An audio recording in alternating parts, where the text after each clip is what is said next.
Good morning student, my self उमेशर। BSc part first zoology में developmental biology के अंतर्गत हम लोग जो हैं प्रीवियस क्लास के अंतर्गत male hormonal regulation in reproductive system की बात कर चुके हैं।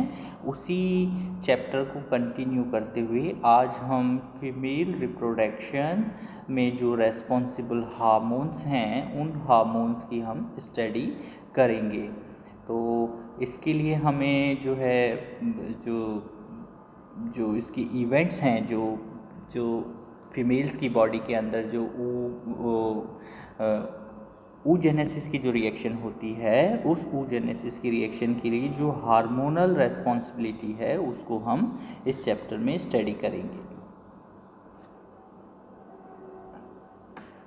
फीमेल में एक जोड़ी जो है अंडाशय पाए जाते हैं और ये एक ओवल लाइक स्ट्रक्चर अंडाकार से संरचना होती है जो कि शरीर में उदर गुहा में जो किडनी है उनके पीछे दोनों ओर एक एक स्थित होती हैं। और जो ईच ओवरी है वो मीसोवेरियम नामक जो मिजेंटी द्वारा एक उदर गुहा के अंदर हैंग या लटकी हुई स्थिति के अंदर पाई जाती है। बेसिकली ये एक सॉलिड स्ट्रक्चर होता है जो प्रत्येक अंडाशय है वह जो है जो कनेक्टिव टिश्यूज़ हैं उनका बना हुआ होता है जिन्हें हम स्ट्रोमा कहते हैं।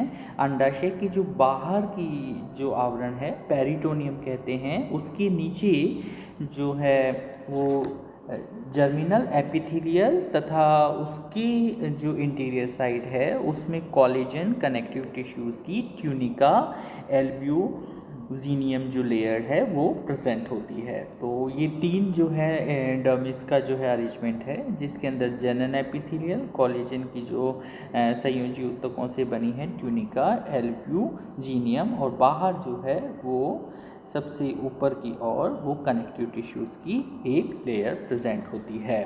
अंडाशय की जो स्ट्रोमा है उसे भी हम दो भागों के अंदर सब क्लासिफाइड करते हैं, जिसका जो बाहरी है जो पार्ट है वो ज़्यादा जो है वो सेलुलर होता है जिसे हम कॉर्टेक्स कहते हैं, जबकि जो भीतरी भाग होता है उसे हम मेडुला कहते हैं। ये बेसिकली अधिक संवहनीय होता है और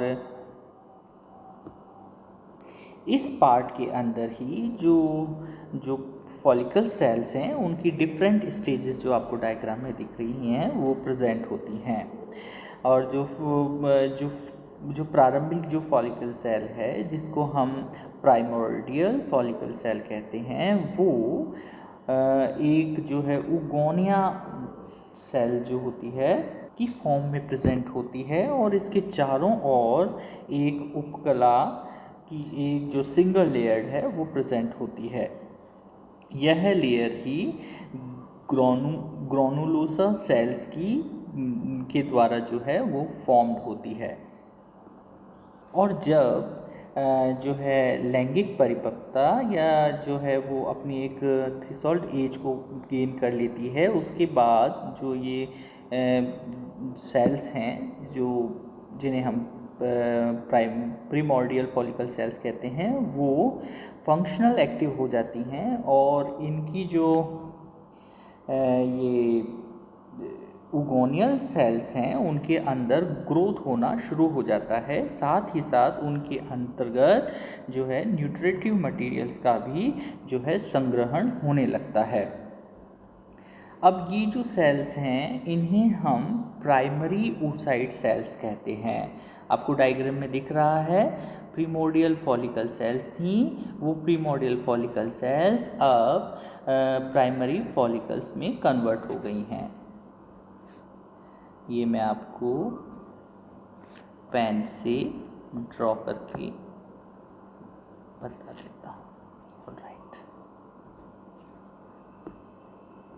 इस ड्यूरेशन में जो ओगोनियल सेल्स हैं और फॉलिकल सेल्स हैं उसमें माइक्रोविलाइट्स का फॉर्मेशन होता है और इन विलाइट्स की हेल्प से ही जो ओगोनियल सेल है और फॉलिकल सेल है वो सेल्स से अपना न्यूट्रिशन जो है प्राप्त करती हैं।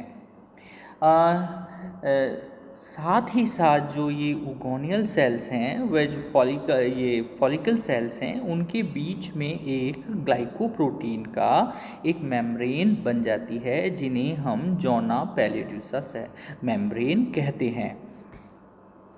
जब जोना पैलिडोसा का फॉर्मेशन हो जाता है तो अब हम इन सेल्स को प्राइमरी फॉलिकल सेल्स कहते हैं और ओवरी में प्रेजेंट सभी जो जर्मिनल सेल्स हैं उनका डेवलपमेंट इस प्राइमरी फॉलिकल सेल्स में नहीं होता है, क्योंकि कभी कभी कुछ सेल्स हैं जिनका डेवलपमेंट इन सेल्स के द्वारा नहीं होता और उन्हें हम जीन पुट्टिका या आर्टिएटिक फॉलिकल सेल्स के रूप में जानते हैं जो कि लास्ट में डीजनरेटेड हो जाती हैं।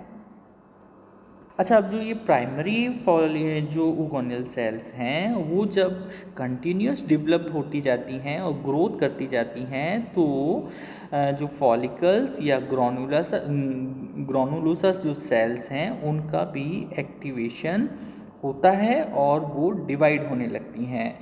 ये इम्पॉर्टेंट बात है क्योंकि ये जो डिवीज़न है वो बेसिकली पिट्यूटरी ग्लैंड्स के द्वारा secreted FSH follicle stimulating hormones की प्रेजेंस में ही होता है। इसी के परिणाम स्वरूप जो है डिम कोशिकाएं या जो हम इन्हें ओगोनियल सेल्स कहते हैं उनके चारों ओर ग्रानुलोसा सेल्स का एक मेम्ब्रेन या एपिथेलियल मेम्ब्रेन्स की फॉर्म में ये रीअरेंज हो जाती हैं और ग्रानुलोसा सेल्स की यह मेम्ब्रेन ही मेम्ब्रेन ग्रानुलोसा कहलाती है। इस स्टेज को हम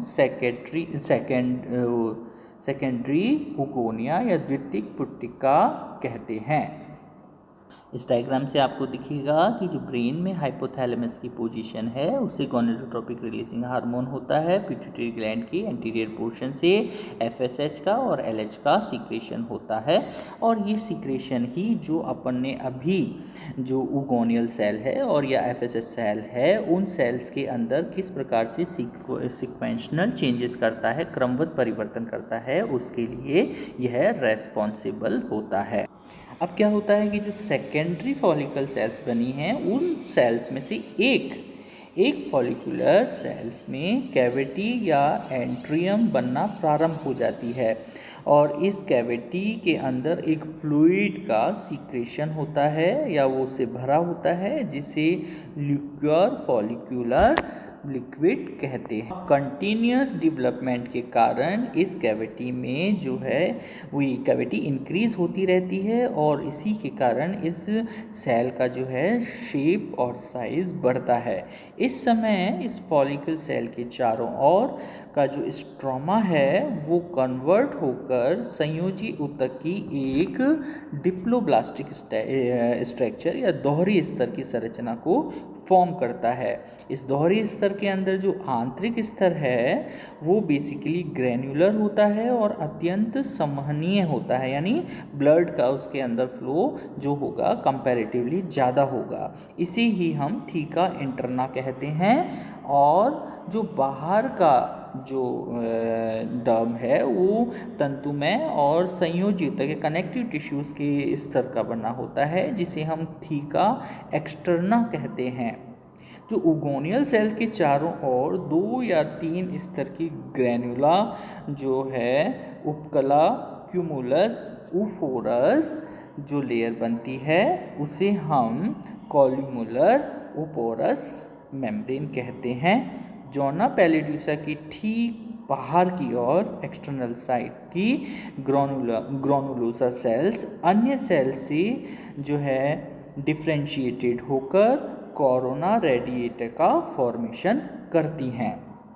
ये हम सिंगल सेल की बात कर रहे हैं जो कि यहाँ पर मैच्योर फॉलिकल सेल्स के अंतर्गत होने वाले चेंजेस हैं। इस स्टेज को ग्रैफियन पुटिका या ग्रैफियन और मैच्योर फॉलिकल सेल कहते हैं। थीका जो इसकी डर्म्स हैं उनकी डेवलपमेंट व फॉलिकल कैविटी का बनना भी पिट्यूटरी ग्लैंड के द्वारा सीक्रेटेड हार्मोन FSH के द्वारा ही रेगुलेट होता है। और सबसे इम्पॉर्टेंट जो इसमें बात है वो है कि जो ये इसका ड्यूरेशन है, जिसमें जो प्रीमोर्डियल ओगोनियल सेल है वो जो है अभी पेरेंट सेल यानी 2n स्टेज के अंदर ही होती है, परंतु जब इसका कंप्लीट डेवलपमेंट हो जाता है तो उस ड्यूरेशन के समय इसमें मियोटिक डिवीजन भी होता है, जिसके कारण ये 2n से n सेल के अंदर कन्वर्ट हो जाती हैं। और 2n से n सेल में कन्वर्ट होने वाली सेल ही अब सेकेंडरी oocyte या प्रथम ध्रुवीय कोशिका का फॉर्मेशन करती है। तो यहाँ पर जो है 2n से n का जो कन्वर्जन है वो ट्रू जो है ओवम सेल के फॉर्मेशन के लिए रेस्पॉन्सिबल होती है।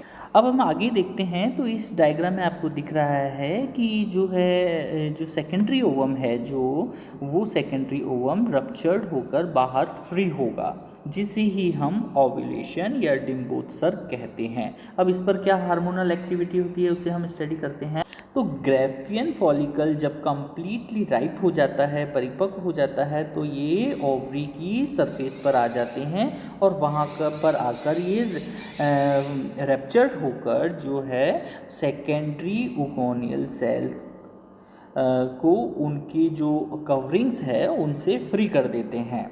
जो उनके चारों ओर जो अभी अपन लोगों ने जो कवरिंग का फॉर्मेशन हुआ था इंटीरियर और एक्सटीरियर, उससे ये फ्री हो जाते हैं।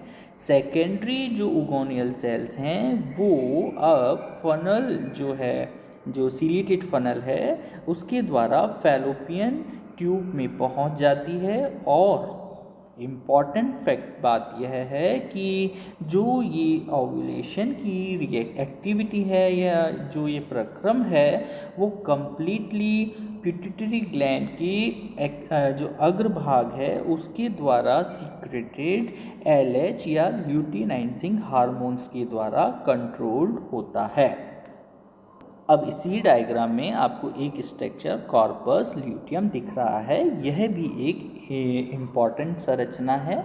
जब डिम्बाणु कोशिका या ओगोनियल सेल मुक्त हो जाती है तो जो पुट्टिका का बचा हुआ रेड्यूस पार्ट है उसे हम कार्पस ल्यूटियम नामक संरचना कहते हैं। ये ग्रानुलोसा सेल्स या ल्यूटीन सेल्स में परिवर्तित हो जाता है और जो इसका आउटिंग कवरिंग है जिसे थीका इंटरनल कवरिंग है जिसे थीका इंटरना कहा था हमने, वह उसकी जो सेल है वो सेल्स ग्रैनुलोसा सेल्स के अंदर जो है ग्रो करने लगती हैं। और इन सेल्स के अंदर जो सेलुलर फ्लूइड होता है, साइटोप्लाज्म होता है, वो बेसिकली येलोइश जो है वसा युक्त जो पदार्थ है उसकी फॉर्म के अंदर कलेक्ट हो जाता है, जिसे हम ल्यूटीन कहते हैं। और ये जो एक्टिविटी है जिसके द्वारा ल्यूटीन का फॉर्मेशन हुआ है उसे ल्यूटिनेशन या ल्यूटिनी भवन कहते हैं। जब कंप्लीट संरचना कार्पस ल्यूटियम की फॉर्म में आ जाती है तो ये भी एक प्रकार से एंडोक्राइन ग्लैंड या अंतःस्रावी ग्रंथि का कार्य करने लगती है। इम्पॉर्टेंट बात यही है कि जो कार्पस ल्यूटियम है उसके अंदर ल्यूटीन का फॉर्मेशन होने के बाद ये एज एंडोक्राइन ग्लैंड की फॉर्म में वर्क करने लगती है। साथ ही साथ ये प्रोजेस्टेरॉन व एस्ट्रोजन का सीक्रेशन करती है। कार्पस ल्यूटियम का बनना तथा इसका परमानेंट फॉर्म में रहना, यह भी जो है पिट्यूटरी ग्लैंड के एंटीरियर लोब के द्वारा सीक्रेटेड हार्मोन ल्यूटिनाइजिंग हार्मोन की जो है अवेलेबिलिटी पर डिपेंड करता है। और ग्रानुलोसा सेल्स का ल्यूटीन जो सेल्स हैं उसमें कन्वर्जन और ल्यूटिनाइजेशन ये भी सारी एक्टिविटी हार्मोनल कंट्रोल या हार्मोनल रेगुलेशन से परफॉर्म्ड होती है। इसीलिए जो अग्रपीयूष ग्रंथि द्वारा स्त्रावित हार्मोन को हम ल्यूटिनाइजिंग हार्मोन कैटेगरी में रखते हैं। अगर जो ओगोनियल सेल है वो फर्टिलाइज्ड हो जाती है तो कार्पस ल्यूटियम एक्टिव हो जाता है और एक्टिवेशन के बाद ये फीमेल हार्मोन का सीक्रेशन करने लगता है। पर इन केस अगर फर्टिलाइजेशन नहीं होता है तो उस अवस्था में कार्पस ल्यूटियम निष्क्रिय अवस्था में रहता है, इनएक्टिव रहता है और कार्पस एल्बिकम नामक स्ट्रक्चर का फॉर्मेशन करता है जो कि टाइम पीरियड के बाद रिड्यूस होकर समाप्त हो जाती है।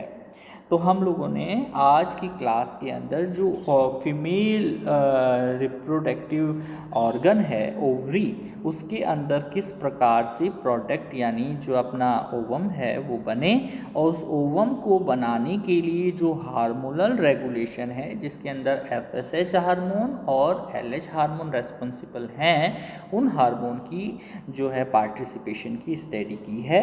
बेसिकली अंडाशय के अंदर जो हार्मोन्स होते हैं वो 4 हार्मोन हैं, वो सीक्रेट होते हैं जिन्हें हम एस्ट्रोजन, प्रोजेस्टेरॉन, रिलैक्सिन व एंड्रोजन हार्मोन्स की कैटेगरी के अंदर अगली क्लास में स्टडी करेंगे, जिसमें इन हार्मोन्स का फंक्शन और जो डेवलपमेंट होना है एम्ब्रियो का उसके लिए इम्प्लांटेशन या बॉडी के अंदर किस प्रकार से वो यूटिलाइज्ड होते हैं, यूज़फुल होते हैं, उनकी हम स्टडी करेंगे। Thank you.